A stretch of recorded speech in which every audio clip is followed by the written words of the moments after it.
பச்சைக்கதிரை சாப்பிடுங்க. இப்போல்லாம் நம்ம வில்லேஜில் போய் நம்ம பார்த்தோம்னா மக்காச்சோளம் போடுற இடத்தெல்லாம் வந்து இந்த மாதிரி பறவைகள் கொத்திடுன்னு வந்து பிளாஸ்டிக் கவர்லாம் கூட அந்த கதிருக்கு சொறி விட்ருவாங்க. பிளாஸ்டிக் வந்து அதுங்க கடிக்குதுன்னு.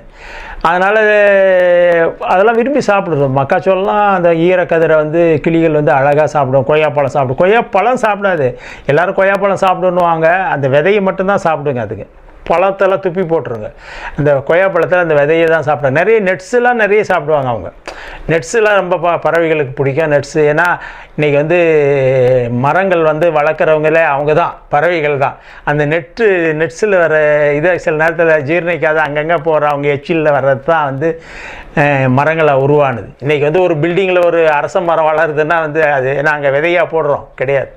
அதனுடைய எச்சத்தில் வர இதுதான் அது. அது மாதிரி காடெல்லாம் உருவானது வந்து யாரால் உருவானது? பறவைகளாலும் மிருகங்களால் தான் காடுகள்லாம்